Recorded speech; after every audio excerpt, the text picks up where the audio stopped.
सहना भवतु सहनौ भुनक्तु सह वीर्यं करवावहै तेजस्विनावधीतमस्तु मा विद्विषावहै। ओम शांति शांति शांति। हरि ओम तत्सत्। புத்தாண்டு வாழ்த்துக்கள் எல்லாருக்கும். போன வருஷம் சந்திச்சது இந்த வருஷம் தான் பார்க்குறோம். ஒரு வருஷம் முழுதும் போயிச்ச மாதிரி. நாம் புத்தாண்டு வாழ்த்துக்கள் மட்டும் சொல்றது இல்லை, இன்னொன்று கூட சேர்த்து சொல்லுவோம். அது என்ன தெரியுமா?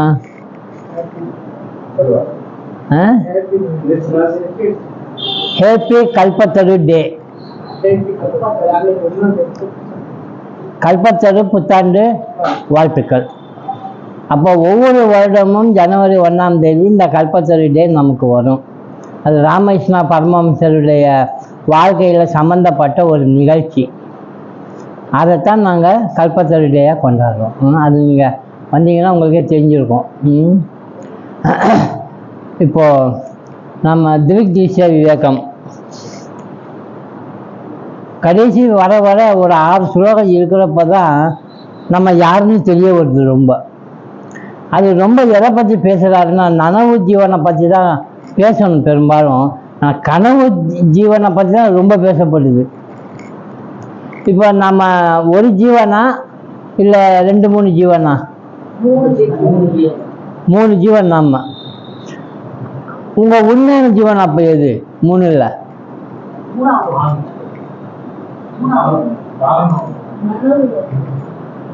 3 ஜீவனும் உங்க உண்மை அல்ல. அதான் உண்மை. ஏன்னா நம்ம நான் அப்படின்னு பேசுறது தான் ஐடி பண்ண முடியாம போகுது. இந்த நான்கிறத தான் நம்ம ஜீவன் சொல்றோம். ரொம்ப நாள் நம்ம பார்த்து கொண்டிருக்கிற நான் ஒண்ணு இருக்கு. அந்த நான் எது? இப்போ இருக்கிற நான், நனவுல இருக்கக்கூடிய நான். அதுக்கு பேரு, புகழ், அந்தஸ்து, கௌரவம், இனம், ஜாதி, இடம், அவனுடைய சொந்த ஊர் எல்லாம் அதில் சேரும். அதில் அவன் பாகுபடுத்தி வச்சுட்டான். அது மாறாது எப்போவுமே. கொஞ்ச நாள் நீங்கள் மறந்திருந்தாலும் மீண்டும் அது நினைவு வருகின்ற பொழுது அது தொடர்ச்சியாக வரும், மாறாது. இது ஒரு ஜீவன். இந்த ஜீவனை சிருஷ்டி செய்தது யாரு? இதை விட பெரிய ஜீவன் ஒருத்தர் இருக்கார். அவருக்கு என்ன பேரு? இது நம்ம எப்படி ஜீவனம்? இது என்னுடைய இது என் சரீரம், இது என்னுடைய வீடு, என்னுடைய இடம்னு நாம சொல்லிக் கொள்றோம் இல்லையா? அது மாதிரி ஒரு ஜீவன் இருக்கு, பெரிய ஜீவன். அவரும் தன்னை இது என்னது ஒன்னதுன்னு சொல்லிக் கொள்றவரா இருக்காரு. அவர் தான் நம்மளை படைச்சிருக்கார், நம்ம உருவாக்கி இருக்கார். அந்த ஜீவன் யாரு? ஈஸ்வரன் சொல்லணும். புரியுங்களா? ஈஸ்வரனை உருவாக்குனதே யாருன்னு கேட்டா நாம தான். ஆனா நாம துண்டா பிரிஞ்சிடறோம். நாமும் ஈஸ்வரனும் ஒண்ணுங்கிறத நாம மறந்துட்டோம். அதனுடைய விளைவு தான் நமக்கு அறியாமை. ஈஸ்வரனுக்கு அறியாமை உண்டா இல்லையா? ஈஸ்வரனுக்கு அறியாமை கிடையாது. அவனுக்கு தெரிஞ்சே அவன் இருக்கான்.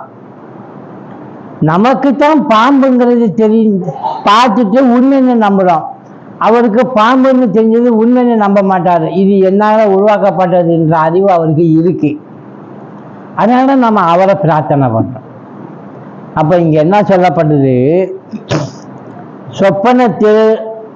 சொப்பன ஜீவன் பார்த்ததெல்லாம் தூங்குகிற விவகார சிதாபாச ஜீவனின் நினைவில் சேகரித்து வைத்திருந்த பிரதீதியிலிருந்து. இந்த வார்த்தையை நீங்க அண்டர்ஸ்டாண்ட் பண்ணுங்க. பிரதீதி அப்படின்னா என்ன அர்த்தம்? நாம நனவுல எது எது பதிவு செய்திருக்கோமோ, ரெக்கார்டு பண்ணி வச்சிருக்கோமோ, ஆசைகள், அனுபவங்கள், இனிமே அனுபவிக்கப்பட வேண்டிய கற்பனைகள், இப்படி நிறைய இருக்குல்ல. நம்ம நினைச்செல்லாம் சாதிச்சுட்டோமா? சாதித்து கொண்டே இருக்கிறோம். இடையில ரொம்ப ஆவலா இருக்கும், ஆனால் இடம் காலம் பொருள் எவ்வளோ ஒத்து வராமல் இருக்கும். அப்போ நமக்கு என்ன ஏற்படும்?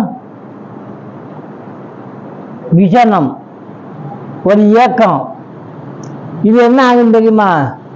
எப்படியாவது அதை கண்டுபிடிச்சு அதை அனுபவிக்கணும்னு தோன்ற எண்ணம் ஜாஸ்தி வந்துச்சுன்னா அது கனவை உற்பத்தி பண்ணும். கனவு எப்படி வருதுன்னு பாருங்க. எது ரொம்பவும் மேலோங்கி நின்று அனுபவிக்கணும்னு தோணுதோ அதுதான் பிரத்யேகையில இருந்து எடுத்து கொள்ளக்கூடிய பதிவுகள். பதிவுகளிலிருந்து வெளிப்பட்டவை எது? சொப்பன ஜீவன் பார்க்கிற கனவு, உலகம், அனுபவம், ஆசைகள், இது அத்தனையும் அறிவு எல்லாமே எங்கிருந்து எடுக்கப்பட்டது? அந்த பதிவு எங்கிருந்து வந்தது? இதான் கரெக்டா ஞாபகம் வச்சுக்கணும்.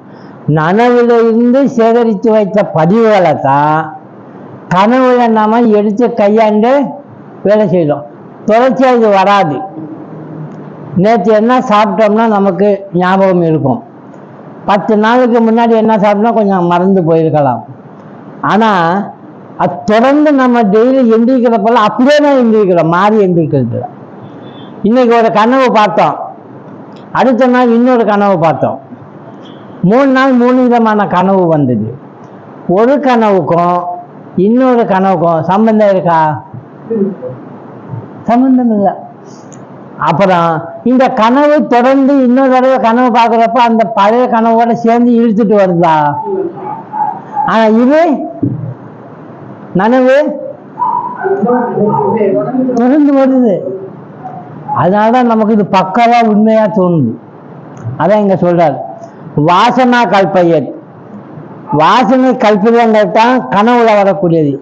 அவன் நினைவிலிருந்து நினைவு மேகம், நினைவு வானம், நினைவு காற்று, நினைவு நீர், நினைவு நெருப்பு உருப்பெறுகின்றன. எல்லாம் ரிமெம்பரன்ஸ், அவை நிஜமாக தோன்றுகின்றன. அதனால்தான் கனவுல நிஜமா தோணுது. கனவு பொய்ன்னு சொல்ல முடியாது. ஏன்னா நனவுல இருந்ததான் கனவுல காட்டப்படுது.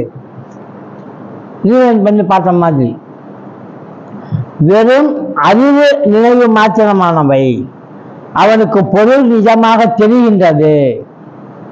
எனவே இருப்பு என்பது பிரச்சீதி மாத்திரமே. கனவு இருக்குன்னு சொன்னா அது எது மாத்திரம்? நனவினுடைய சம்ஸ்காரங்கள், அந்த பதிவுகள் தான். அது மட்டும்தான், உண்மை கிடையாது. எது உணரப்படுகிறதோ அது இருக்கிறது, உணரப்படாதது இல்லை. கனவுல எதுவுமே உணரப்படுறது இல்லை, ஆனால் நனவுல உணரப்படுது. கனவில் உணர்வு உலகமாகிறது, நனவில் உலகம் உணரப்படுகிறது. ரெண்டு வித்தியாசம் தெரியுதா? நனவுல உலகம் உணரப்படுது, கனவுல இந்த உணரப்படுற உலகம் இருக்க அதுதான் கனவா இருக்கு, உணர்வா இருக்கு. உணர்வு தான் உலகமாகிறது. நனவுல என்ன ஆகுது? உலகம்தான் உணரப்படுகிறதுனால உலகம் உண்மையா தோணுது. உடைய வரை காண்பது கனவு. அப்படின்னா 15 நிமிஷம் கனவை பார்த்துட்டு இருக்கீங்கன்னா அந்த 15 நிமிஷம் வரைக்கும் பார்க்கப்படுகின்ற பொருள் அதுதான் கனவு. நீங்க அப்புறம் எந்திரிச்சிட்டீங்கன்னா அந்த கனவு என்ன ஆகும்? தொடர்ந்து வராது, முடிஞ்சு போச்சு அத்தோட.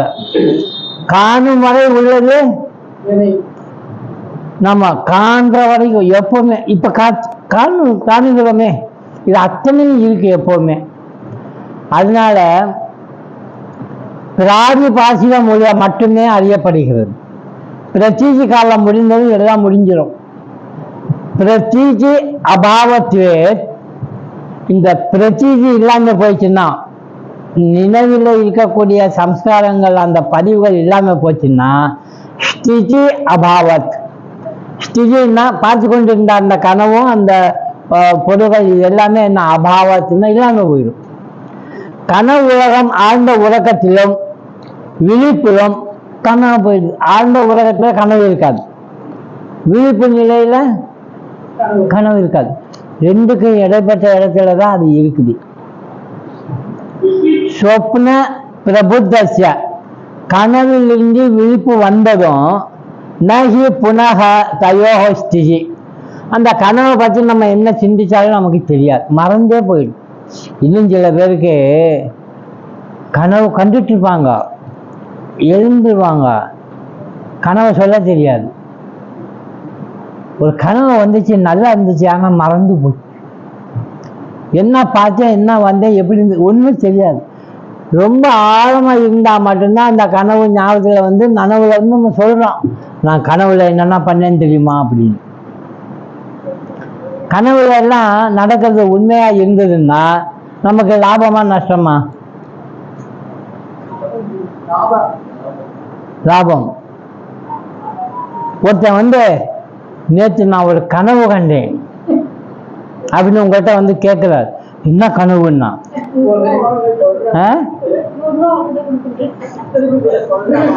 பாருங்க, எல்லாருக்கும் ஒரே சிந்தனை, எல்லாருக்குமே இந்த காசுல தான் இருக்கு. இந்த பணத்துக்கு அமௌண்ட்னு சொல்லுவாங்க. அமௌண்ட்னா என்னது? ஒரு தொகை. அதானே, எனக்கு ஒரு கனவு வந்தது, என்ன தெரியுமா, நான் உன்கிட்ட வந்து ஒரு 2 லட்சம் கொடுத்து வச்சிருந்தேன், அதை கேட்டா நீ தருவேன்னு எனக்கு கனவு வந்துச்சு, இப்ப கேட்க வந்திருக்கேன் தான். அவங்க என்ன சொல்லுவாங்க? அவங்க ஏமா சொல்லுவாங்க, எனக்கும் கனவு வந்துச்சு, வந்து ஆமா 2 லட்சத்துக்கு பதிலா தெரியாதனமா 2 லட்சம் கொடுத்துட்டேன், நீதான் எனக்கு இன்னும் கொஞ்சம் தரணும்னா அவன் என்ன பண்றது? இப்போ அது தெரியாது நமக்கு. ஒரு ஊர்ல ஒரு அம்மா அடிக்கடி ஃபோன் பண்ணிட்டே இருந்தாங்க.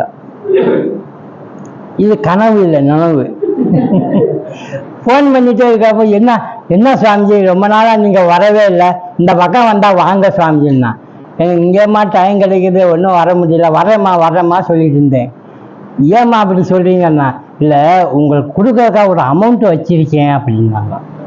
இப்போ பரவாயில்லையே, இல்லை கோயில் கட்டலாம் அப்படின்னு நினச்சிட்டு சரிம்மா முடிஞ்ச வரைக்கும் வர்றேன் அப்படின்ட்டு ஒரு வாரம் கழிச்சு போய் அவங்க வீட்டுக்கு இறங்கிட்டே உட்காந்து, எவ்வளோ காலமாக வச்சிருக்கேன் நீங்கள் வரவே இல்லைன்னு முடிச்சிருந்து ஒரு 100 ரூபா கொடுக்குறோங்க.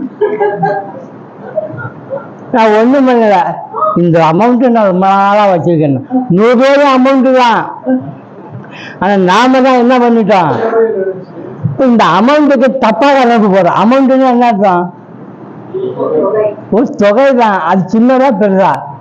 ஒரு அமௌண்ட்டுனாலும் நம்ம பெருசா தான் கணக்கு போடுறோம். அப்பதான் இந்த அம்மா எப்ப அமௌண்ட் தரேன்னாலும் எனக்கு புரிஞ்சிடும், சரி பரவாயில்ல அப்படின்னு. அதனால ஆனா நனவில் அப்படி இல்லை. நேற்று உலகமும் இன்றைய உலகமும் ஒன்றே. இடையில நாம தூங்கிட்டோம் கொஞ்ச காலம், 8 மணி நேரம் முடிஞ்சு போச்சு. ஆனா எந்திரிச்சா கடனாளியா தான் எந்திரிக்கலாம், பசியா இருக்கிறவன் பசியா தான் எந்திரிக்கிறான், வேற ஒன்றும் வழி இல்லை. நாம் மட்டும் ஒரு நாள் பழையதாகி விடுகிறோம். நாம மட்டும் என்ன ஆகிறோம்? எப்படி? ஒரு நாள் போச்சு இல்ல, ஒரு நாள் போயிடுச்சுன்னா 1 வருஷம் நமக்கு ஆயுள் குறைஞ்சிச்சு. அப்போ இப்படி ஒவ்வொரு நாளா போயிட்டே வரப்போ 1 வருஷம் போச்சுன்னா நம்ம 1 வருஷத்துல பிறந்த நாள்னு ஒன்று வரும். அந்த பிறந்த நாளை சந்தோஷப்படணுமா துக்கப்படணுமா? நிறைய பேர் பிறந்த நாளை சந்தோஷமா கொண்டாடுறாங்க. 8வது வருஷம் பிறந்த நாள் அப்படின்னா நல்லா கை தட்டி ஆரவாரம் பண்ணி சந்தோஷமா கொண்டாடுறாங்க. அப்படின்னா இன்னொரு வகையில கணக்கு போட்டு பார்க்கணும். 8வது வருஷத்துல பிறந்த நாள் கொண்டாடினா என்ன பொருள்? உன் வாழ்க்கையில இந்த 8 வருஷத்துல நீ என்ன பண்ண? என்ன முன்னேற்றம் அடைஞ்ச? எதையாவது சாதிச்சிருக்கியா? இல்லை, அனாவசியமா 8 வருஷம் போயிடுச்சு. அப்போ உனக்கு வருத்தம், ஐயோ 9வது வருஷம், அது 100 வருஷம் போச்சு. அப்படிதான் நினைக்கணும். அப்படி நினைக்க வைக்கிறதுக்காக தான் திருக்குறள்ல ஒரு குறள் எழுதியிருக்கார் வள்ளுவர். ஏய், ஒவ்வொரு நாளும் போச்சுன்னா ஆயுள ஒவ்வொரு நாள் குறையுதுடான்னா காட்டினார். எந்த குறள் யாருக்கு தெரியும்? நாள் என ஒன்று போல் காட்டி அது உயிர் ஈழும் வாழ் அது உணர்வார் பெறின். பாருங்க, அந்த நாள்ங்கிறது என்னன்னா உயிரை அறுக்கின்ற ஒரு வாழ் அப்படிங்கிறார். அப்படி இருக்கிறப்போ எப்படி ஹாப்பி பர்த்டே டு யூன்னு சொல்ல முடியும்? ராமகிருஷ்ண பரமஹம்சர் இந்த இயக்கத்துல தான் ஆண்டவனை பார்த்தாரு. மொட்டை மாடியில் போய் நம்ம உட்காடுறோம். சாயங்காலம் நல்லா ஜில்லுன்னு காற்று வருது. சேர் போட்டு உட்காந்து கதை பேசிகிட்டு இருக்கோம். வானம் வெளுத்து அப்படியே ரெட்டு கலரில் வருது. மெல்ல மெல்ல மெல்ல சூரியன் மறையுது. இந்த பக்கம் ப்ளூ கலரு, அந்த பக்கம் சிகப்பு மஞ்சள். ஏன்னா அது மறைய மறைய கலர் மாறிட்டே வரும். அந்த காட்சி பார்க்கறதுக்கு எப்படி இருக்கு? ரசிப்பீங்களா இல்லை வருத்தப்படுவீங்களா? எல்லாம் ரசிப்போம். ஆஹா எவ்வளோ நல்லா இருக்கு பாரு அப்படின்னு நம்ம ரசிச்சு உட்காரணும். ராமகிருஷ்ண பரமஹம்சரும் போய் பார்த்தார். சூரியன் மெல்ல மெல்ல அப்படியே மறையுது. இவர் அப்படியே குடுகுடுன்னு துண்டை கட்டிட்டு போய் இப்படியே பார்க்குறோம். சூரியன் மறையுது. அவருக்கு வானம் வெளுக்கிறது, சிகப்பா வர்றது, புழுவா வர்றது எல்லாம் பார்க்க முடியல. சூரியனை மறைய பார்க்க பார்க்க அழுக வருது. ஓடி திரும்பவும் கோயிலுக்கு போறாரு. அம்மாட்ட போய், அம்மா இன்னைக்கு ஒரு நாளும் போயிடுச்சு. சூரியன் மிக மறைஞ்சிட்டான். இன்னைக்கு ஒரு நாளும் போச்சு. போனா என்ன? உன் காட்சி இன்னும் நான் பார்க்கலையே, ஒன்னே நான் பார்க்க முடியல. ஏக்கம் பாருங்க, ஒன்னே நான் இன்னும் பார்க்க முடியல, இன்னும் ஒரு நாள் போச்சே அப்படின்னு அழுகுறா. அப்போ ஒவ்வொரு நாளும் போக போக அவருக்கு பரிதவிப்பு, துக்கம்.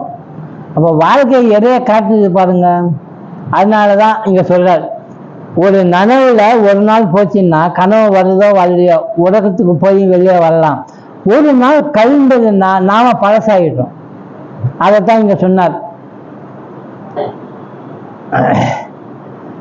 நேற்றிருந்த பணப்பெட்டி இன்று இல்லாவிட்டால் எங்கே எங்கே என்று தேடுறோம். அப்படி கனவை பற்றி கேட்க மாட்டோம். கனவு கண்டோம், கனவுல ஏகப்பட்ட பொருள் வந்திருக்கு. நனவு வந்த பின்ன கனவுல நான் ஒரு பாத்திரத்துல காசு போட்டு வச்சேன், அது எங்கே வச்சேன் அப்படின்னு யாருக்காவது போய் கேட்ட சொல்ல முடியும்? இல்லை இவனை போய் தேடுவானா, எங்கே இருக்கும் பார்க்குறேன் அப்படின்னு. ஏன்னா அவன் முடிவு பண்ணிட்டான் என்னன்னு. கனவு அப்படின்னாலே இல்லைன்னு அர்த்தம். இல்லாததை பார்க்குறோம், அவ்வளவுதான். கனவில் தொலைந்த பொருளை நனவில் தேடி அலைவதில்லை.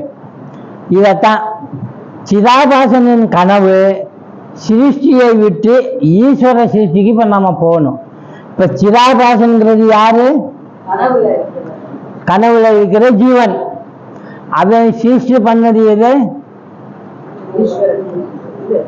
கனவு. கனவுல வரக்கூடிய சம்பவம் யாரு சிருஷ்டி பண்ணா? சிதாபாசன்.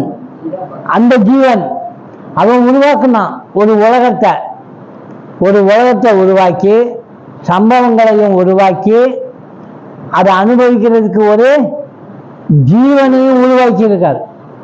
அந்த ஜீவனுக்கு தான் என்னன்னு பேரு? பிராதிபாசிகன். இந்த சிதாபாசன் ஆகிய நாம பிராதிபாசிக ஜீவனை உருவாக்கிட்டு, கனவு உலகத்தையும் உருவாக்கிட்டு, கனவு உலகத்துல சம்பவங்களையும் உருவாக்கி அனுபவிக்கவும் செய்யறோம். அப்ப இவர் யாரா மாறுறான்? இப்போ ஒரு கடவுள் மாதிரி. நாம தான் கடவுள் ஒரு வகையில. கனவை நாம தானே உருவாக்குறோம். உலகம் முதற்கொண்டு ஈஸ்வர சிருஷ்டியான சிதாபாசன் ஆகிய ஜீவன் என்ன செய்கிறான்? இப்போ ஈஸ்வர சிருஷ்டி தான் சிதாபாசன். நாம ஈஸ்வரன் சிருஷ்டி பண்ண சிதாபாசன். நாம இப்ப என்ன பண்ணிட்டு இருக்கிறோம்? நானும் ஒரு ஜீவன் ஒன்ன மாதிரி, ஈஸ்வரன் மாதிரி. எனக்கு பின்னால இருக்கக்கூடிய ஒன்று அந்த ஹாலுக்குள்ள நான் உருவாக்கப்பட்டிருக்கிற ஒரு ரூம். அதனால எனக்கும் அந்த ஹாலுக்கும் வித்தியாசமே இல்லை. நான் தான் ஹாலு, நான் தான் ரூமு. அப்படிங்கிறத மறந்து போய் தன்னை சம்சாரி என்று நினைக்கிறான், சம்சாரி ஆகிறான். வரம்புடைய உடல் என்று நினைக்கிறான், உடலுடைய மனிதன் ஆகிறான். குற்றம் செய்தவனாக நினைக்கிறான். இதெல்லாம் நடக்குது, நம்ம செய்கிறோம்ல. குற்றவாளியாக வாழ்கிறான். ஈஸ்வர சிருஷ்டியை எவ்வாறு பார்க்கிறானோ அவ்வாறு அறிகிறான். சிதாபாசனிடம் என்ன இருக்குது, இதெல்லாம் ஆகிறதுக்கு காரணம் சொல்றார். கர்ம வினை பயன் உள்ளது, பாவ புண்ணியங்கள் உள்ளன, உண்மைதான். இவன் ஈஸ்வர சிருஷ்டி என்பதும் இவன் சிதாபாசன் என்பதும் உண்மையை ஊன்றி பார்ப்போம். எப்படின்னு பார்க்கலாம். சித்து ஆபாசம், சிதாபாசம் சொல்றோம்ல, அது சித்துன்னா என்னது? சித்துனா அறிவு, பிரகாசம். சித்து என்பது பிரகாசம், சுயமா இருக்கிற பிரகாசம் ஒன்னே ஒண்ணுதான். அது எது? பிரம்மம். சுயம் பிரகாசமா இருக்கிறது எதுன்னு கேட்டா பிரம்மம். எவ்வித குணங்களும் இல்லை, சுத்த அறிவு, கடவுள், பாரமார்த்திகம்னு சொல்றான். சிவபுராணத்துல எங்க சொல்றாரு இதை பத்தி?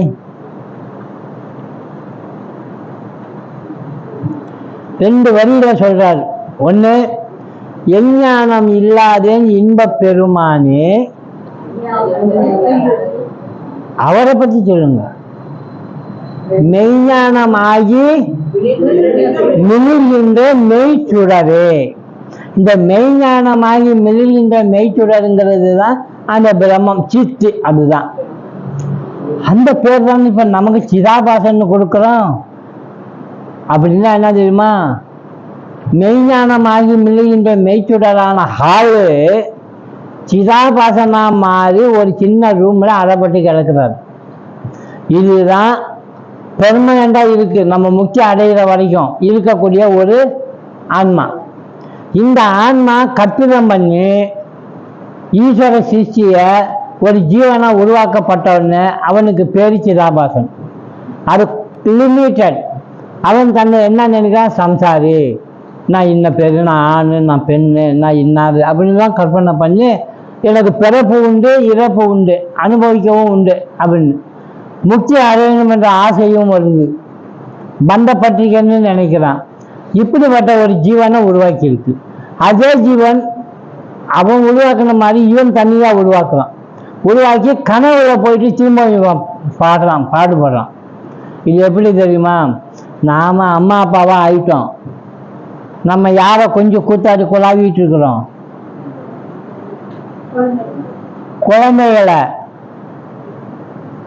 குழந்தைகளை வச்சு நாம ஆனந்தப்படுறோம். அப்பா, அம்மா, தாத்தா, பாட்டி, இன்னும் குழந்தைங்க, பேரன், பேச்சுன்னு என்ன சந்தோஷம். இதே சந்தோஷம் அந்த குழந்தைக்கும் வரணும்னு ஆசை இருக்குமா, இருக்காதா? அப்போ அது இன்னும் வளரவே இல்லை. சின்ன பிள்ளைகள் இருக்கிறதே அதை ஆசைப்பட்டு அதை அனுபவிக்கணும்னு நினைக்குது. என்ன பண்ணும்?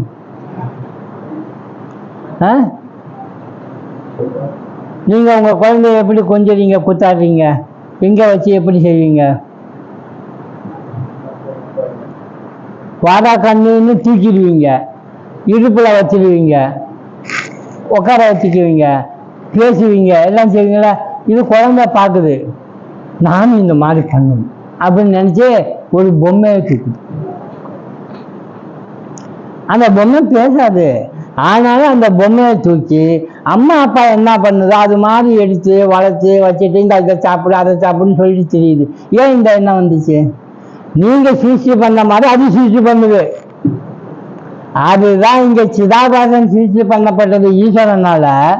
இவன் ஈஸ்வரன், நீ என்ன சிருஷ்டி பண்ணிருக்க, நானும் இப்படி சிருஷ்டி பண்றேன் பாருன்னு இந்த பதிவுகளையே வைத்து கொண்டு நனவு உலகத்துல இந்த கனவு உலகத்துக்கு போய் பிராதி பாசிகனா மாறி பதிவுகள்ல இருந்து ஒரு உலகத்தை சிரிச்சு அனுபவிக்கிறான். ஐயா, அது சந்தோஷமா தான் இருக்கு. இந்த மாதிரி கடவுள் பாரமாத்தியங்கிறத அறிய ஓட்டாம தடுக்குது பாருங்க, அதுக்கு பேர் தான் ஆவரணம்னா. அதன் விக்ஷேப சக்தியால்தான் நம்ம சம்சாரி, உடல், சொந்தம், பந்தம், பாவம், புண்ணியம் எல்லாம் செய்யணும் கொள்ளணும்னு நம்ம சொல்றோம். அப்ப ஆவரணம் இல்லாம விக்ஷேபம் கிடையாது. ஆவரணம்னா என்ன, விக்ஷேபம்னா என்ன? மறைப்பு இல்லாம உலகம் தோற்றம் கிடையாது. எதை மறைக்குது? எது உண்மையான பொருளோ, எது அழியாததோ அதை மறைச்சிருது. காரணம் சொல்லிடக்கூடாதுன்னு அதில் வேற ஏதோ உற்பத்தி பண்ணிடுது. அதான் விக்ஷேபம். அந்த மாதிரி விக்ஷேபத்தை உருவாக்கிட்டு செய்யுது. அப்ப ஆவரணம் தான் பிரம்மனை மறைச்சு உலகத்தை சிருஷ்டி பண்ணிச்சு. இப்ப நம்ம யாரும் மறைச்சா? ஈஸ்வரன் சம்சாரியா நம்மளை ஆக்கியிருக்காரு, ஒரு ஆவரணம். நாம இன்னாரா மாறிட்டோம் சம்சாரியா. ஆவரணம் இல்லாம விக்ஷேபம் இல்லைங்கிறது நல்லா தெரியுது போன சுலோகத்துல. விக்ஷேபம் தான் ஆவரணமா நிக்குது. இப்போ மறைக்கப்பட்டு இந்த விக்ஷேபம் உலகம் முழுவதும் மறைக்கப்பட்டு இருக்குது. எதை? பின்னால வச்சிருக்கிறார் பிரம்மனை, முன்னால இவன் வந்து நிற்கிறான். அதனாலதான் அத்தியாத்மா ராமாயணத்தில் என்ன சொல்லுவாங்க, காட்டுல வரப்பு மேல நடந்து போயிட்டே இருக்காரு. யாருன்னா ராமர். ராமருக்கு பின்னாடி யார் போவா? சீதா போறா. பாதுகாப்பா வந்தவர் ஒருத்தர் லட்சுமணன். பின்னால்தான் 3 பேரும் சேர்ந்து போக முடியாது, ஒத்தடி பாதை. அப்ப முதல்ல ராமர் போறாரு, அதுக்கு பின்னால சீதை போறா, அதுக்கு பின்னால லட்சுமணன் போறார். போறப்போ லட்சுமணன் பார்த்தா யாரை பார்ப்பாரு? இப்படி பார்த்தாலும் சீதை தான் மாட்டுது, இப்படி பார்த்தாலும் சீதை தான். ராமரை காணவே முடியல. ஆனா ராமர் போறாருன்னு தெரியும். அப்ப இந்த சீதை எப்பவுமே பார்த்துட்டு இருக்காரு. இவரு ராமனை பார்க்கணும்னா ராமனை கூப்பிடணுமா, சீதையை கூப்பிடணுமா? என்ன ஒரு தந்திரம்! சீதைன்னு கூப்பிட்டா அவங்க தீர்ந்து பார்ப்பாங்க, அம்மா இடம் கட்சிமா இடம் எட்டி பார்த்துவாங்களா? என்ன ஆவரணம் தான் நம்ம மறைச்சது. அந்த ஆவணம் தான் இந்த சீதா தேவி. விக்ஷேபமா இருக்கிறாங்க. அந்த ஆவணம் தான் விக்ஷேபமாவும் இருக்குது, மறைக்கப்பட்டது. அது ஆவரணமா இருக்கிற சீதை பிரம்மனை மறைச்சு சீதையை விக்ஷேபமா காட்டிட்டு இருக்குது, போயிட்டு இருக்கிற மாதிரி. அதனால இவ என்ன செய்யறான்? தேவியை தான் வழிபடுறான், சக்தியை தான் வழிபடுறான், அம்பாலை தான் வழிபடுறான். ஏன்னா அவ யாருன்னு கேட்டா மாயா ரூபினி. அவத்தானே ஆவரணமா இருந்து விக்ஷேபத்தெல்லாம் காட்டி நம்மளை மயக்குது. அதனால அம்மா தாயே நீ கொஞ்சம் விலக, நீ கொஞ்சம் விலகுனா நான் அப்படியே பார்த்துக்குவேன். அந்த அம்மா கருணை வைத்தாள், சரி அப்படின்னு சொல்லிட்டா அது விலகிடுச்சின்னு வைங்க. இப்ப அந்த பிரம்மன் வந்ததா இல்ல நீங்க பாக்குறப்ப ஒளிஞ்சிருந்து இப்ப வெளிப்பட்டுச்சா? எப்பவுமே இருந்தது, இவங்க விலகினாங்க. அது மாதிரி எப்பவுமே பார்க்கப்பட்டு கொண்டே இருக்கு, தொடப்பட்டு கொண்டே இருக்கு. உலகத்துல நீங்க எந்த ஜடம் தொட்டாலும் சரி, சேதனத்தை தொட்டாலும் சரி, சேதனம்னா உயிர் உள்ள பொருள், அச்சேதனம்னா உயிரற்ற பொருள், சைத்தன்யம் நிறைந்தது. எதை தொட்டாலும் எதை தொடுறீங்க? அதைத்தான் தொடுறீங்க.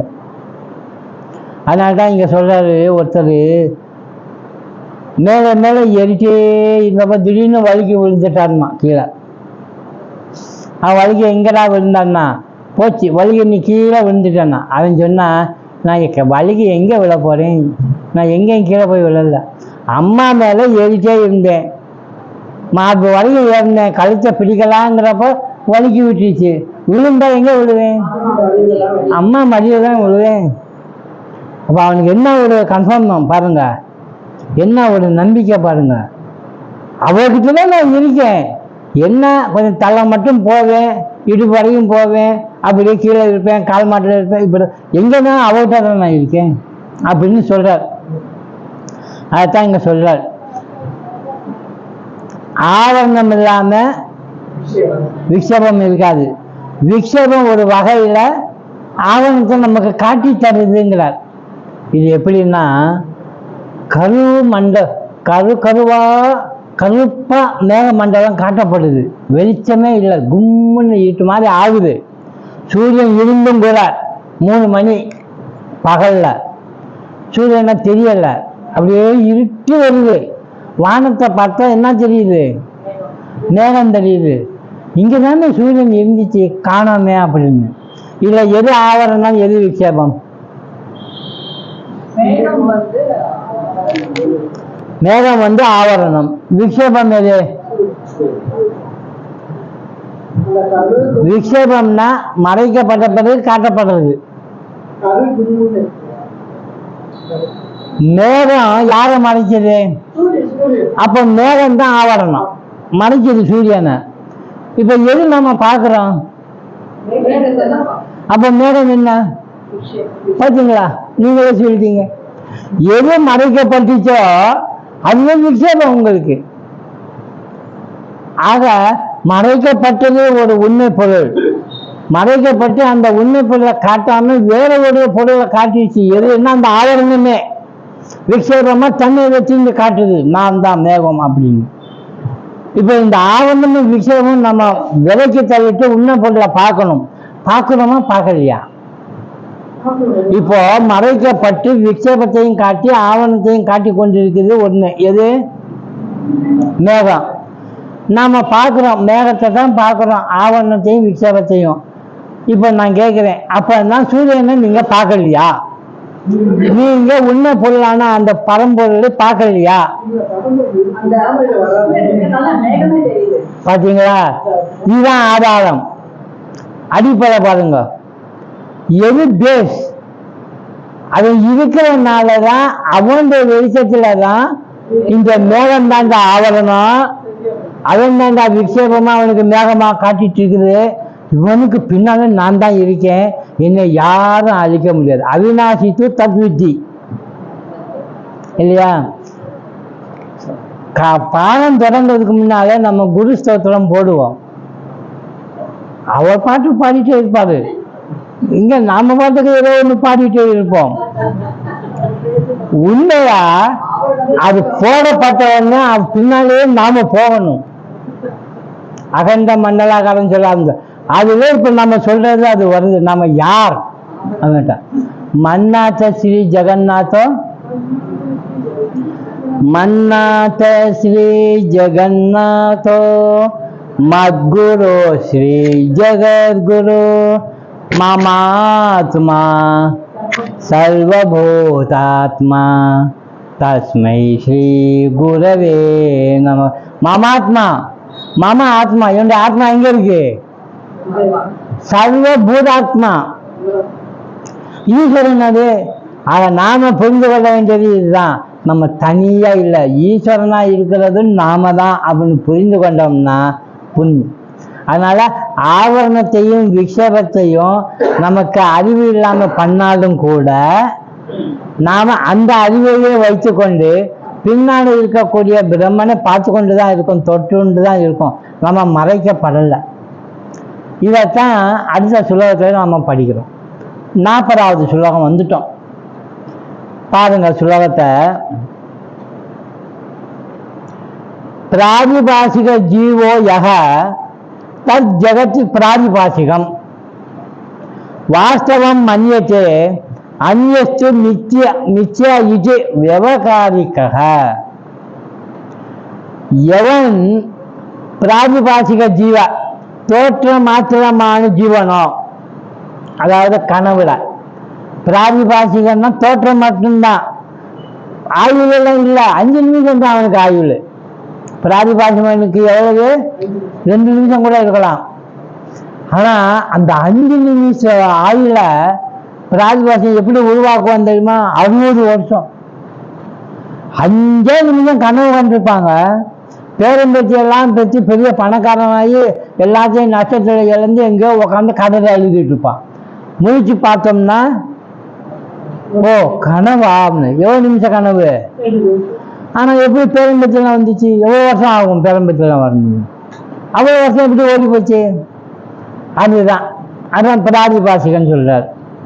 அந்த பிராதிபாசிகம் தோற்றம் கனவு, ஜெகத் உலகம், வாஸ்தவம் உண்மை என்று அதை நினைக்கிறான் மன்யத்து. எதை? 5 நிமிஷ கனவை உண்மைன்னு நினைக்கிறான். ஏங்க உண்மைன்னு நினைச்சா வருத்தப்படுவானா இல்ல சந்தோஷப்படுவானா? ஏன்னா போயிட போறது கனவுல இருந்து வெளியே வந்தா.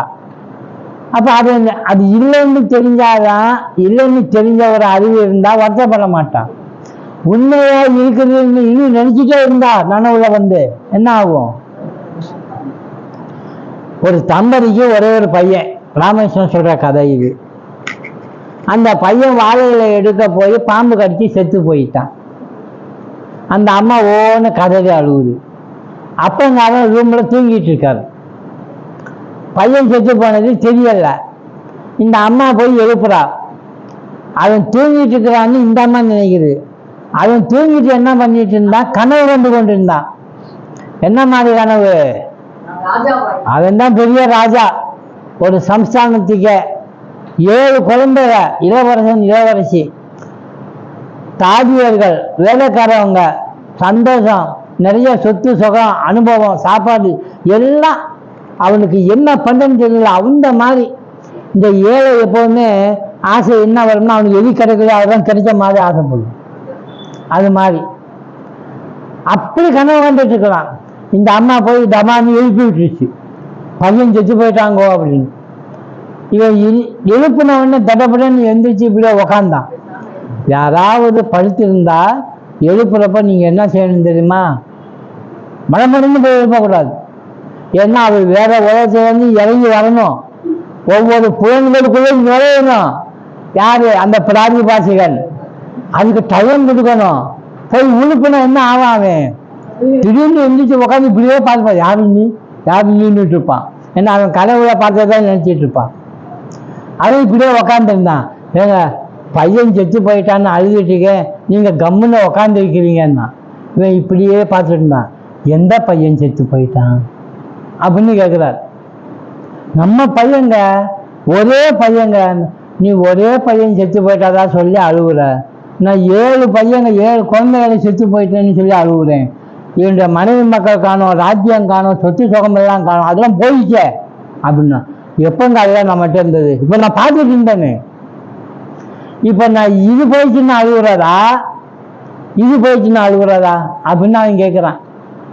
அப்படின்னா என்ன அர்த்தம்?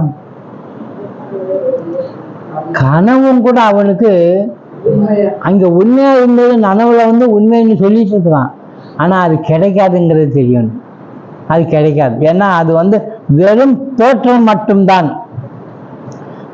ஆனால் அந்நிய மற்றவன் விவகாரிக ஜீவன் மிச்சியா. இது இந்த விவகாரத்துல இருக்கிற என்ன நினைக்கிறான்னா, அது மிச்சியாடா.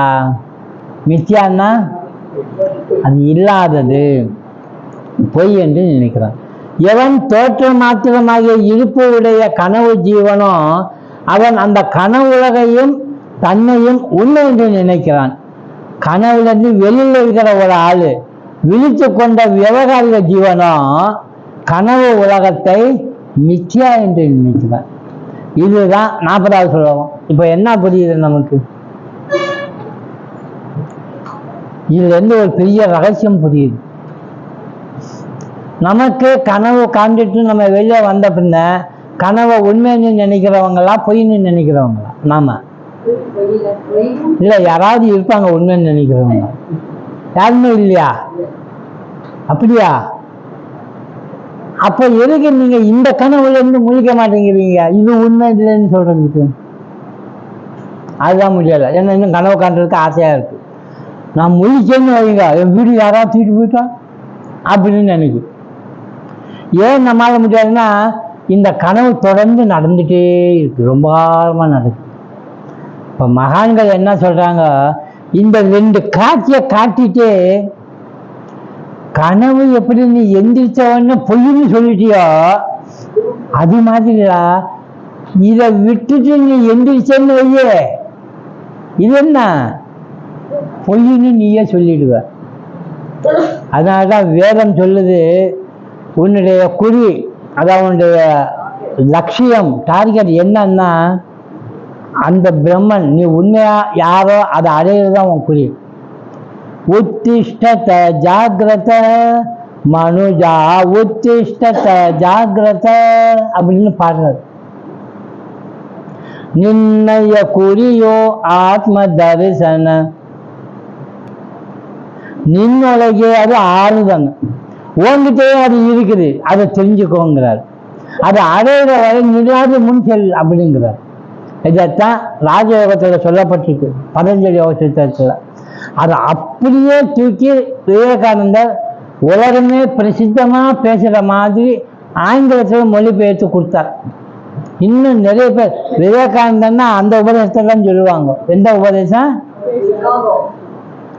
Arise, awake, stop not till the goal is reached. அப்ப அதே மனசில் வச்சுட்டு கோல் ரீச் ஆகிற வரைக்கும் நடடா அப்படிங்கிறோம். இதை தமிழ்ல பொயட்டிக்கலா எழுதுறாங்க. என்னன்னு? ஆமா, விழுமின் எழுமின் குறி சாரும் வரை நில்லாது முன் செல்மீன். இது தமிழ் ஒழுங்கா தெரியாதவங்களுக்கு விவேகானந்தர் என்னமோ மீன் மீன் சொல்றாரு, இது என்ன மீன் அப்படின்னு கேட்பா. ஏன்னா இது பொயட்டிக்கலா சொல்லப்படுறது, எழு விழி அப்படின்னு. இது என்னன்னா உசுப்புன உடனேயே கனவுல இருந்து வெளியில வந்தும் கூட கனவு இன்னும் ஓடிட்டே இருக்குது பார்த்தீங்களா. அதனால எழுந்த பின்னையும் கூட அவனுக்கு விழிப்பு ஏற்படல. அதனால எழுமின் விழுமின். அது மாதிரி நம்ம இதைத்தாங்க அஷ்டாவக்கரங்கிறவர் காட்டி கொடுத்தாரு ஜனகருக்கு. எது உண்மை? கனவுலையும் ஒரு ஆள் இருக்கான், பிராதிபாசிகன்னு சொல்றீங்க. நனவுலையும் ஒரு ஆள் இருக்கான், ஜீவன். அவனை என்னன்னு சொல்றான்? சிதாபாசன்னு சொல்றான். அவன் பிராதிபாசிகன், இவன் சிதாபாசன். காரணத்திலையும் ஒரு ஆள் இருக்கான், அடிப்படையா இருக்கிற ஆளு. அங்கதான் எல்லாம் போய் உட்காந்துக்குது. அதைத்தான் நம்ம ஆன்மான்னு சொல்லிடுறோம், அந்த ரூமு. இந்த மூணும் இருக்குது. எல்லாத்தையுமே உண்மைன்னு நம்ம பார்க்கிறோம். அது உண்மை இருந்துச்சே. அப்ப எது உண்மை? அதுவும் உண்மையா இருந்துச்சு. இப்போ நம்ம இருக்கோம்ல, இதுவும் உண்மையா இருந்துச்சு. அப்போ ரெண்டு ஏதாவது ஒரு உண்மை இருக்கணும். எது உண்மை சொல்லு அப்படின்னு பல பேர்ட்ட கேட்கிறார், யாரும் சொல்ல முடியாது. அஷ்டாவக்கரர் சொன்னார், எது உண்மை? கனவா நனவா?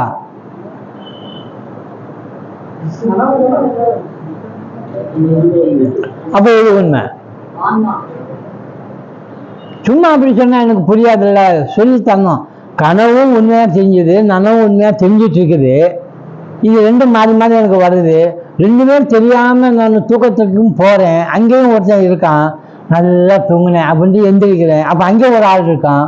அப்ப எதுதான் உண்மை அப்படின்னு கேட்கிறப்போ அஷ்டாவக்கர எப்படி மடக்கி சொல்றாருன்னா, நீங்க கனவு கண்டுட்டு இருந்தீங்கல்ல, ஆமா. அந்த கனவு கண்டுட்டு இருந்தப்போ ஒரு உலகம் பார்த்தீங்கல்ல, ஆமா. அந்த உலகம் இப்ப பார்த்தீங்களா? இல்ல. அப்ப அந்த உலகம் போய் அந்த உலகத்துல அனுபவிச்சுட்டு இருந்தாங்க ஒரு ஆளு, அந்த ஆள் இப்ப இங்க இருக்கானா? அவனும் இல்ல. அட சரி, அவனும் இல்ல, உலகமும் இல்லை, அந்த பொருளும் இல்லை. அதே மாதிரி இப்போ இது உண்மைன்னு சொல்றேன்ல, கனவுன்னு பார்த்துட்டு இருந்தா பாரு. அப்போ இந்த அரண்மனை, இந்த வாசல், இந்த வீட்டுக்காரவங்க இவங்க எல்லாம் அங்க இருந்தாங்களா? இந்த நான் காட்டுக்குள்ள சுத்திட்டு இருந்தேன் கனவுல. அப்போ அந்த கனவுல இந்த அரண்மனை இருக்காது. அப்ப இது பொய். நீ ராஜாவா இருந்த பாரு, அது அங்க இருந்துச்சாருன்னா இல்ல அப்படின்னா அப்ப அதுவும் பொய். அப்ப நனவுல அதுவும் பொய். அப்ப என்னது? கனவுல இருக்கிறதெல்லாம் பொய் சொல்லிட்ட, நனவுல எல்லாம் இருக்கிறத பொய் சொல்லிட்ட. இப்ப எது உண்மைன்னு சொல்ல மாட்டேங்க, சொல்லுங்க. கனவு கண்டுட்டு இருக்கிறப்போ எல்லாம் பொய்ன்னு சொன்னேன். நீ இருந்தியா? நான் இருந்தேன். ஏன்னா நான் பண்ண பார்த்துட்டு இருந்தேன். அப்ப நனவுல, கனவுல நீ இருந்த, அது உண்மை. இப்ப நனவுல வந்தல, இப்ப வாழ்ந்துட்டு இருக்க, இதெல்லாம் பொய்ன்னு தெரிஞ்சுட்டாங்க. ஆனா இது நீ இருந்தல்ல, நனவுல நீ இருக்கியா? நான் இருந்தேன்னா. அப்ப கனவுல பொருள் பார்த்ததெல்லாம் பொய், நனவுலையும் பார்த்ததெல்லாம் பொய். கனவுலையும் சரி நனவுலையும் சரி யாரு இருக்கா? நீ. அப்ப நீயாண்ட உண்மை. அவருக்கு எப்படி இருக்கும் பாருங்க. அந்த நீதான் உண்மைங்கிறத கண்டுபிடிக்கிறது தான் அந்த ஆவணம் மறைச்சது போகுது. அங்க விக்ஷேபமும் காணாம போயிடுது. இது யாருங்க காட்டி தருவா? யாரு காட்டி தருவான்னா, யாரு மெய்ஞானத்துல இருக்கானோ அவன் தான் காட்டி தருவான். அதனாலதான் சிவபுராணத்துல எஞ்ஞானமாகி சொன்ன உடனே அடுத்த வழி உங்களுக்கு தானா வந்தது. அஞ்ஞானம் தன்னை பார்த்தீங்களா? அஞ்ஞானத்தை அகழிக்கிற நல்ல அறிவு யாருன்னு கேட்டா இந்த நீன்னு சொல்லக்கூடிய அந்த பொருளாக தான் இருக்கும். அதுதான் இங்க சொன்னார். சிதாபாச ஜீவனால் வெளிப்படுத்தப்படும் கனவு உலகம் ஈஸ்வரனுடைய மாயையின் விக்ஷேப ஆவரண சக்தியால் தான் உருவாகிறது. அவனால தான் அது உருவாகுது. ஆனால் உண்மையில அது இல்லை. அதனால்தான் சாங்கிய யோகத்துல ஈஸ்வரனே இல்லை. சாங்கிய யோகத்திலேருந்து அடுத்த ஒரு சாஸ்திரம் வருது, அதுதான் யோகம், ராஜ யோகம். அதில் தான் கிரியேட் ஆகுது ஈஸ்வரன் ஒருத்தர் இருக்காரு அப்படின்னு.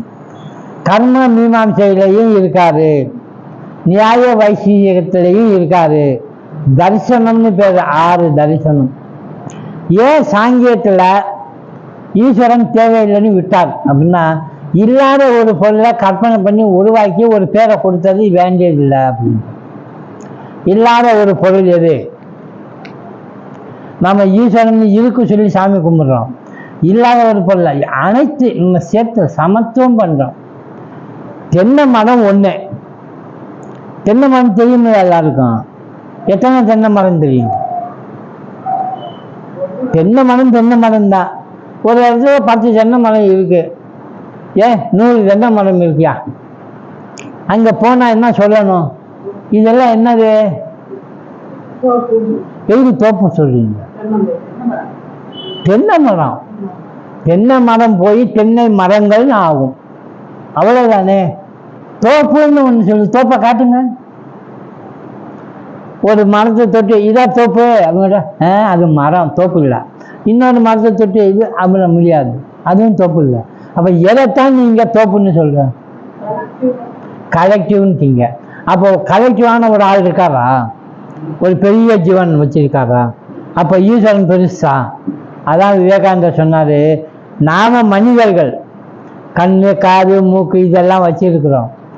நம்முடைய சக்தி ரொம்ப மேம்பட்டு சொன்னா, எக்ஸ்ட்ரீம்லி டாப் மோஸ்ட் பவரா கொண்டு போனோம்னா ஒரு உருவத்தை உருவாக்குவான்.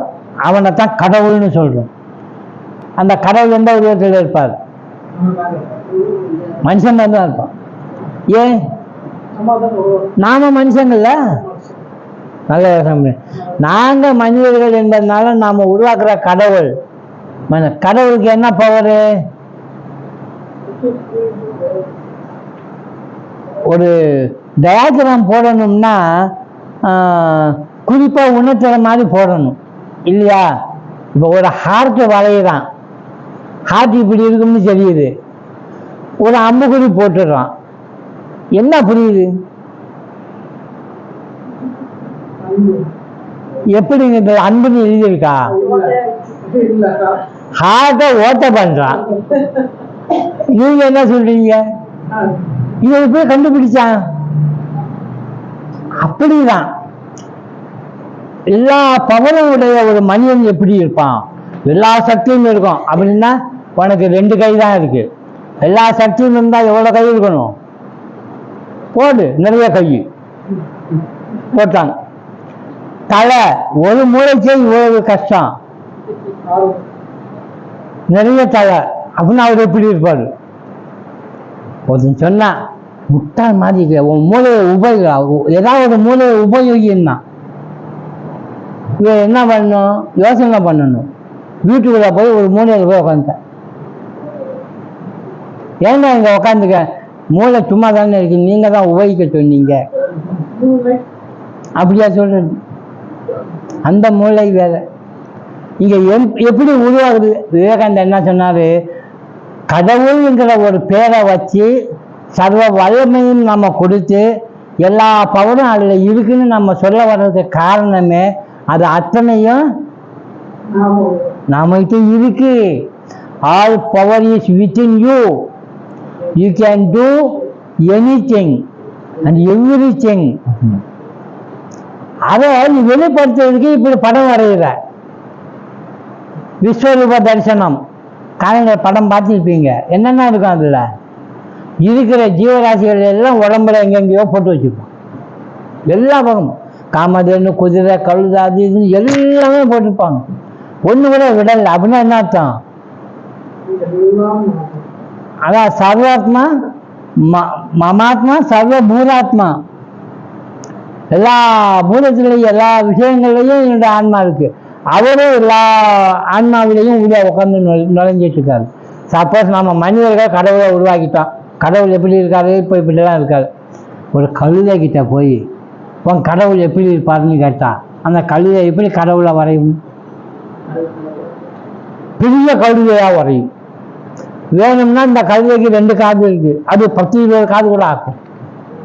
அது வித்தியாசமா இருக்கும். ஏன்னா கழுதை பார்க்குற நோக்கம் எப்படின்னா கழுதையா தான் பார்க்கும். ஒரு மனுஷனா பார்த்து தான் என் கடவுள்னு சொல்லவே சொல்லாது.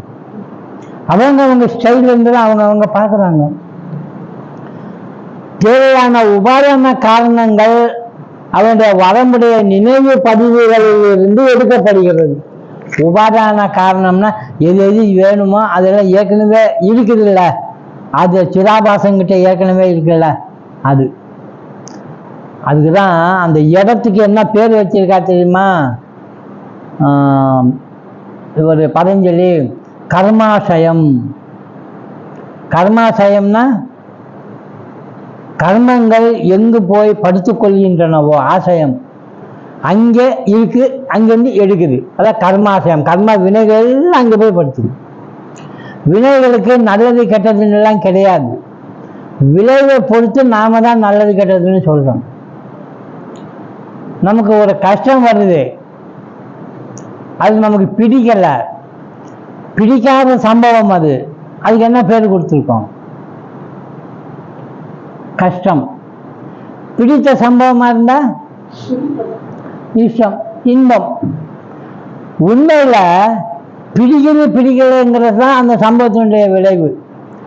அதே கஷ்டமானது பிடிச்சிருந்ததுன்னு வையுங்க, அது என்ன ஆகும்? கஷ்டம் எவன்னு சொல்ல மாட்டான் இல்லையா? உதாரணமா ஒரு வீட்டுல ஒரு குழந்தை ஓடி ஆடி விளையாண்டு சேட்டை பண்ணுது. இன்னொருத்தன் வந்தான், அவனுக்கு இரிட்டேட் ஆகுது, அமைதியே இல்லை, சத்தம் போடுறான். ஆனா அங்க இருக்கிற தாத்தா பாட்டிகள்லாம் எப்படி இருப்பாங்க தெரியுமா? அவங்களுக்கு இன்பமா இருக்குமா கஷ்டமா இருக்குமா? சந்தோஷப்பட்டிருப்பாங்க. வீடு கலகலப்பா இருக்கு. ஆனா கொஞ்ச காலம் கழிச்சு பாருங்க, அவங்களுக்கு பிடிக்காம போச்சுன்னா ஏய் உட்கார மாட்டோம் ஒரு நிமிஷம் அப்படின்பா. ஒரு குழந்தைய வளர்றப்போ அந்த பருவத்துல வளரும் தானா. கொஞ்சம் வந்துச்சு நடக்க ஆரம்பிச்சிச்சுன்னு வைங்க, கொஞ்சம் 2-8 வருஷம்னு விழுந்துருது. அப்படின்னா என்ன அர்த்தம்? இன்னும் நடக்கிற பருவம் சரியா வரலன்னு அர்த்தம். ஆனா அம்மாவுக்கு ஆவல் ஜாஸ்தி, குழந்தை சீக்கிரம் நடக்கணும். அதனால என்ன பண்ணும்? 2 விரலை கொடுத்து எப்படி பிடிச்சு அந்த தாங்கல்ல இப்படி வை, இப்படி வை. குழந்தை நடந்துச்சு. அவசரம் என்ன அவசரம்? குழந்தை நடக்கணும்னு அவசரம். இப்படியே கடைசியா குழந்தை நடக்க ஆரம்பிச்சிச்சு. இப்ப சந்தோஷப்பட்டுட்டு இருக்கணும்ல. இவங்க சமையல் பண்ண விடாம அந்த குழந்தை அங்கங்க ஓடி ஆடி விளையாடுதுன்னு வைங்க, என்ன பண்ணுவோம்? அம்மா உடனே உட்கார மாட்டேன், நீ ஓடி போயிட்டு உட்காருங்க, நீ தானே சீக்கிரம் நடக்கணும்னு சொன்னேன். இப்போ நான் நடந்து ஓடுனா இந்த உட்கார சொல்றேன். அது நிதானமா பண்ணிருக்கலாம்ல, எதுக்கு அவசரப்பட்டீங்க? கையை கொடுக்கறது மட்டும் இல்லை, அதுக்குன்னு ஒரு ஆசாரிட்ட கொடுத்து முக்கால் ஒன்று பண்ணி இதை பிடிச்சிட்டுனால அப்படிங்கிறது என்ன அவசரம்? ஆக எது எது நமக்கு கஷ்டமோ அது உண்மையில நமக்கு கஷ்டம் அல்ல. எது எது நமக்கு இன்பமோ அது உண்மையில நமக்கு இன்பம் அல்ல. உலகத்தில் இருக்கிறது மொத்த வினை பயன்களும் எது தரும்? என்ன தரும்? துக்கத்தை தாங்க வரும். ஒரு துக்கத்தை எடுத்து உங்களுக்கு பிடிக்குதுன்றதுனால நீங்க அதை என்ன சொல்றீங்க? இன்பம்னு சொல்றீங்க. இது யாருக்கு தெரிஞ்சிருக்கு நல்லா தெரியுமா? வள்ளுவருக்கு. வள்ளுவருக்குங்க. நீங்க திருக்குறள் படிக்கிறீங்க, ஆன்மீகத்தை கலந்து படிச்சு பாருங்க, சூப்பரா சொல்லியிருப்பார் வள்ளுவர். அறியாமை என்பது என்னன்னா, துக்கத்தை சுகமா நினைக்கிற பாரு, அதுதான் அறியாமை. உண்மையிலேயே சுகம்னு ஒண்ணு இல்லவே இல்லை, நல்ல வினைன்னு ஒண்ணு இல்லவே இல்லை. எல்லா வினைகளுமே துக்கம் தரக்கூடியது தான், அறியாமையை தரக்கூடியது தான். எவன் ஒருவன் இந்த ரெண்டையும் விட்டுட்டு இறைவனை பிடிச்சு கொள்றானோ அவன் தான் புத்திசாலின்னா. அப்படி ஒரு திருக்குறள் எழுதியிருக்காரு. என்ன குறள்? அருமையான குறள். அவன் தான் இறைவனை எவன் பற்றி கொண்டானோ, இந்த இரண்டும் அல்லாதது. இந்த உலகத்தில் இருக்கிற அறிவே இல்லாம இருக்கிற ஆள் யாராவது, எந்த அறிவுமே கிடையாது உலகத்துல. எஞ்ஞானம் இல்லாதேன், எந்த ஞானமும் இல்லாதவன் அவன்கிட்ட தான் எவன் இருக்கு இன்ப பெருமானே, அவன்கிட்ட தான் இன்பம் இருக்கும். அதை சொல்றதுக்கு இவர் சொல்றாரு. இப்போ இருள் சேர் இரு வினையும் சேர, எப்படி சொல்றாரு பார். இருளை சேர்க்கின்ற இரண்டு வினைகள். எத்தனை வினைகள்? இரண்டு வினைகள். என்னென்ன வினை? நல்வினை, இந்த நல்வினை தீவினை ரெண்டுமே இருள் சேர்ங்கிறது. எப்படிங்க நல்வினை எப்படி இருளை சேர்க்கும்? அது எப்படி அஞ்ஞானத்தை தரும்? அது நம்ம கட்டை அவிழ்த்து விடாதா? இல்ல, கட்டை அவிழ்த்து விடல. நீ இரும்புல கட்டு போட்டிருந்த, அது தீவினை. நல்வினை என்ன செய்யுது? அதே கட்டை தங்கத்துல போடுது. தங்கத்துல போடவா பித்தளையில போடவா? எதுலையுமே வேணாம்னு சொல்லணும், அப்பதான் எந்த வினையும் வேணாம்னு சொல்லுவான். ஆனா இவன் நீ இரும்புல போட்டுக்க, நான் பித்தளையில போட்டிருக்கேன், நான் தங்கத்துல போட்டிருக்கேன். ஆனா எல்லாருமே ஏதோ ஒரு, ஆனா அதுல என்ன வித்தியாசம் பார்க்குறீங்க? 10 திருடங்க நிக்கிறாங்க, இல்ல எந்த திருடன் நல்ல திருடன்? ஆனா ஒரு திருடன் நல்ல திருடன் யார் சொல்லுங்க?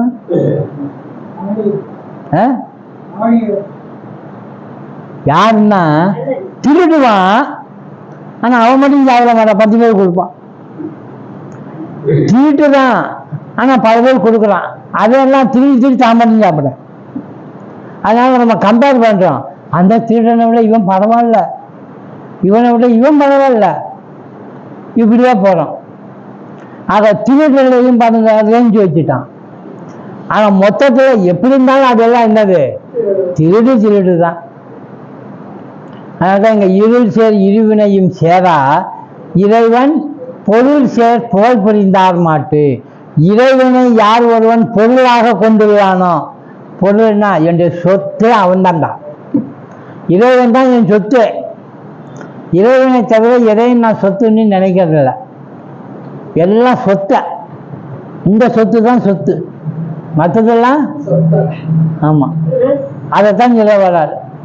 போற்றி என் வாழ் முதல் ஆகிய பொருளே புலந்தது பூங்கலர்க்கு இணை துணை மலர் கொண்டு. காலையில எழுந்ததும் என்னுடைய முதல் சொத்து, என்னுடைய முதலாக இருக்கக்கூடியது எது அப்படின்னு கேட்டா, நீயோ நானோ சொத்தோ சுகமோ காசோ பணமோ பேரோ புகழோ கிடையாது. எதுடான்னு கேட்டா, போற்றி என் வாழ் முதல் ஆகிய பொருளே அப்படின்னு இறைவனை பார்த்து பாடணும். சொல்லி அவனுக்கு சுப்பிரபாரம் பாடுறார். அப்புறம்தான் இவன் எந்திரிக்கிறான். இவன் எந்திரிச்சு வேலை செய்யறதுக்கு போறான். முதல்ல இவனுடைய லட்சியமே அவன் தான் அப்படின்னு காட்டுறாரு பாருங்க. ஆனா இதைத்தான் நாம பார்க்கிறோம். முதல்ல பிறந்ததுல இருந்து வளர்ந்து பாதி வளர்ந்துட்டோம், இன்னும் கண்டுபிடிக்காம இருக்கக்கூடாது. உன் லட்சியம் என்ன தெரியாது, நீ என்ன செய்யறதுக்கு வாழ்ற தெரியாது, எதுக்கு காசு சம்பாதிக்கிற தெரியாது, ஏன் ரொம்ப சொத்து சேர்க்கிற ஏன்னே தெரியாது. வடை சுடுற, 50 வடை சுடுற, நீ எத்தனை சாப்பிட போற? 2 3 சாப்பிட. வெறும் 50 சுடுற. பேசணும் பாருங்க. பஸ்ஸில் ஏறி உக்காந்துட்டு டிக்கெட்டுன்ட்டே வரேன், சார் எங்கே சார் போகணும்னு, அதுதாங்க தெரியாது அப்படின்னா வெக்கமா இருக்கல. என்னையா எங்கே போகணும் தெரியாம பஸ்ஸில் ஏறல. அது மாதிரி தான் நம்ம பிறந்துட்டோம், வாழ போகிறோம், வாழ்ந்துட்டு இருக்கோம், என்னென்னமோ பண்ணிட்டு இருக்கிறோம். இதெல்லாம் பண்ணிட்டு வாழ்ந்துட்டு இருக்கேன்னு சொல்லிட்டு எங்கே போகிறதுக்குதான்னு கேட்டா அதான் தெரியல. அப்படின்னா இன்னும் லட்சியத்தை தீர்மானமே பண்ணலைங்க. மற்ற வேலைகள்லாம் என்னன்னா எதை தீர்மானம் பண்ணியிருக்கிறியோ அங்கே போகிறதுக்கு இந்த வேலைகள் எல்லாம் ஒத்துழைக்கிறது, நமக்கு உதவுது. அதனால தான் இங்கே சொன்னார்,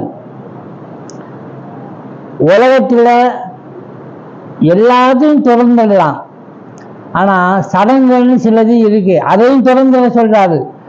திருஷ்யத்தில் இருக்கக்கூடிய எதையுமே எடுத்துக்காதெல்லாம் ஆகாததுங்கிறார். அப்போ சாஸ்திரங்கள் இதை செய்யணும், இது கடமை அப்படிலாம் சொல்லுது. அப்போ அது செய்யக்கூடாதா அப்படின்னு கேட்டால் அது சொல்றாரு.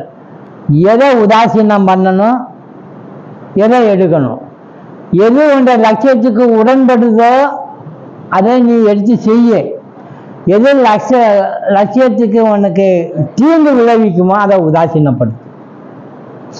அப்படி திருப்தி விவேகத்திலையும் சொல்லப்படுது, விவேக சூடாமணிலையும் சொல்லப்படுது. அதனாலதான் பிரத்யேக மாத்திரமானது இந்த நினைவுகள் இருக்க நனவுல அது அத்தனையும் நினைவுகளால் கட்டப்பட்ட ஒரு கட்டுமானம். அதுல தான் நம்ம வாழ்றதும் பார்க்கறதும் எல்லாமே உண்மைன்னு நம்ம நினைக்கிறதும் அந்த கனவுல எப்படி இருக்கோ அதே மாதிரி இந்த நனவுலையும் ஏதோ ஒரு சம்ஸ்காரம் நம்மளை இப்படி வாழ வைக்குது. மாயை கற்பித்த உலகில் மறுபடி வாழ ஆரம்பித்து விடுகிறான். அதே உடல், அதே உலகம், அதே சுற்றம், அதே உறவு. ஏனெனில் அவன் செய்தவை அல்ல, ஈஸ்வரன் செய்து வைத்தவை. இந்த உறவுகள் எல்லாம் நமக்கு வந்தது யாருன்னா பிறப்பு. அதனால்தான் நம்ம ஒரு வார்த்தை சொல்றோம், எல்லாருக்கும் அம்மா இருக்காங்க, எல்லா அம்மாவும் குழந்தைகளை ஒரே மாதிரி நடத்துறாங்க. ஒரு அம்மா அடிக்குது, ஒரு அம்மா செல்லம்மா வளர்க்குது, இன்னொரு அம்மா அழகா இருக்காங்க, ஒரு அம்மா ஒரு மாதிரியா இருக்காங்க. ஆனால் குழந்தைகளுக்கு அவங்க அம்மாவுக்கு எப்படி இருக்கும்? மற்றவங்களுக்கு அளவு இல்லாத அம்மாவா இருந்தாலும் அந்த குழந்தைகிட்ட அம்மா எப்படி இருக்கும்? அந்த அம்மா மாதிரி உலகத்தில் யாருமே இருக்க மாட்டாங்க. அப்படிதான் அந்த குழந்தை நினைக்குது. இது உருவாக்கப்பட்டது, நம்ம மாற்ற முடியாது. எங்க அப்பா நல்லவே இல்லை, அப்பா மாற்றிடலாமான்னு சொல்ல முடியாது. ஏன்னா அது இயற்கையிலே அமைகிறது. அதனால கனவுகள் நானே, என்னுடைய சிருஷ்டி, சிதாபாசனாகிய எனது அதிஷ்டானத்திலிருந்து. சிதாபாசனா யாரு? நாம நனவுல இருக்கிறோம். அதிஷ்டானத்திலிருந்து எழுந்தவை. அதிஷ்டானம்னா அடிப்படை. நம்ம இப்ப வாழ்ந்து வந்துட்டு இருக்கிறப்ப எத்தனை சம்ஸ்காரங்கள் வச்சிருப்போம், அதுல இருந்து எடுத்து வாழ்றது. கனவு அவனுக்கு தெரியாது, அது இதுல இருந்தா எடுத்து வாழ்றோம்னு தெரியாது, விழித்த பிறகுதான் தெரியும். அதனால உண்மை இப்ப என்னன்னா விவகாரிகமும் இந்த இப்ப இருக்கிற விவகாரம் இதுவும் ஒரு வகையில சொல்ல போனா மித்யா. பிராதிபாசிகம் மட்டுமல்ல, இந்த சிதாபாசனும் கூட ஒரு வகையில மித்யா. சிதாபாசம் அனுபவிக்கிற இந்த சம்சார உலகம் கூட ஒரு வகையில மித்யா. ஏன்னா இது யார் உற்பத்தி பண்ணா? ஈஸ்வரன். நாம எப்படி கனவை உற்பத்தி பண்ணமோ, இங்க ஜஸ்ட் ஒரு கொட்டேஷன் காட்டுறாருமா, நாம எப்படி கனவை உற்பத்தி பண்ணமோ அது மாதிரி ஈஸ்வரனை நீ உற்பத்தி பண்ணிட்டு நீ இங்க சிதாபாசனா உட்கார்ந்து இருக்கிற. கயிறு பாம்பாக தெரிவதில் பாம்பு மித்யாதான். கயிறு பாரமாத்திகம் அல்ல. கயிறு என்னது? மித்யாதான். கயிறுக்கும் அதிஷ்டானமான பிரம்மம் மட்டுமே பாரமாத்திக சக்தி. இதான் சொல்றது. ஹாலு, ரூமுக்கு ஒரு பேரு, அந்த பேரு பெற்றவன் இன்னும் ஒரு கற்பனையை வளர்த்துட்டு இருக்கக்கூடிய கனவு உலகம், அதுல ஒரு ஜீவன் அப்படி பார்க்கல போ. இது எது பெர்மனண்டாக இருக்கக்கூடிய உண்மை இதுன்னு பார்த்துட்டே போனா எங்க போவீங்க? அதனால இந்த பெர்மனண்டா இருக்கிற ரூம் இருக்கு பாருங்க, அது கூட ஒரு வகையில மித்யா அப்படி சொல்றாரு.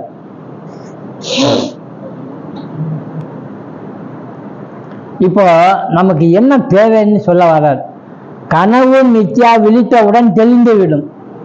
முழிச்சா போதும் கனவு போயிடும், உடனே புரிஞ்சிருச்சு கனவுன்னு. நனவு மித்யாவிலிருந்து விழிக்க என்ன வேணும்? ஞானம் வேணும். அதுதான் இப்ப நமக்கு இந்த நனவுல இருந்து நீங்க விழித்து இதுவும் கனவு தான்டா, இது உண்மை இல்லை போயிடும் அப்படின்னு தெரியறதுக்கு உங்களுக்கு என்ன வேணும்? இதைத்தான் மகான்கள் ஒரு கவ்வினத்தை கட்டிட்டு ஒரு துண்டை கட்டிட்டு வெளியில் சுற்றிட்டு இந்த சரீரத்தையும் உற்றாரையும் உறவினரையும் சொந்த பந்தத்தையும் பேரும் புகழையும் எல்லாத்தையும் இழிவுபடுத்தி பேசி நமக்கு ஞானத்தை கொடுக்க வர்றாங்க. எவனாவது ஒருத்தன் மீசையை வச்சு கொண்டு தலையை வாரி அழகு பார்த்துட்டு இருந்தான்னு வையுங்க, நல்லா வளர்த்து உடம்ப ரொம்ப திடகாத்தம் பண்ணி ஜிம்னாசியம் எல்லாம் பண்ணுறான்னு வையுங்க, அவன் எங்கே இருக்கான்? மனசுல என்ன செய்யறதுக்கு இருக்கான்? உடல்ல நல்லா பலப்படுத்துறதுக்கு இருக்கான். அவனை பார்த்து பாடுறான், காயமே இது பொய்யடா வெறும் காற்றடைத்த பையடா, இதை போய் ஏண்டான்னு இப்படி பண்ணிட்டு இருக்கிற அப்படின்னு கேட்குறான். இப்படி ஒரு ஞானத்தை கொடுக்குறாரு. அம்மா அப்பா கணவன் மனைவி இவங்க எல்லாம் வாழ்ந்து கொண்டு இருக்கிறப்போ அவங்களுடைய அன்பு நமக்கு பிரமிக்க வைக்குது. இன்னமும் எல்லாரும் பாசமெல்லாம் பொய், யாரும் அன்பு செய்ய மாட்டாங்க, அதெல்லாம் உண்மை இல்லைன்னு சொல்கிறாங்க. என் மனைவி என்ன ஏமாற்றுவாளா என்ன அப்படிங்கிற மாதிரி பேசுகிறாங்க. அப்போ ஒரு ஞானி வந்து சொல்கிறார், புரந்தரதாசன் மாதிரி உள்ளவங்க, கதியு தப்பி ಹೋಗುವಾಗ சதியு சுத்தது பருவரும். நீ கதி தப்பி போகிறப்போ நீ நினைக்கிற இந்த சதியும் சுதரும் இந்த மனைவியும் மக்களும் உன்னை வந்து காப்பாற்றுவாங்களா? பட்டினத்தாருன்னு சொல்லிட்டாரு. அவர் சொன்னது அந்த பாட்டில் யாருக்கும் புரியலை. அதை மாடிஃபை பண்ணி ஒருத்தர் சொன்னார், கண்ணதாசன். நாம ஏதாவது ஒரு பாட்டு பாடுங்கன்னா தான் சொல்றீங்க, வீடு வரை உறவு, வீடு வரை மனைவி, ஒவ்வொரு வார்த்தையும் சொல்லிட்டா பாருங்க. அவரு பட்டினத்தை பாட்டு வேற மாதிரி இருக்கு, ஆனா அதே கருத்து தான் இது.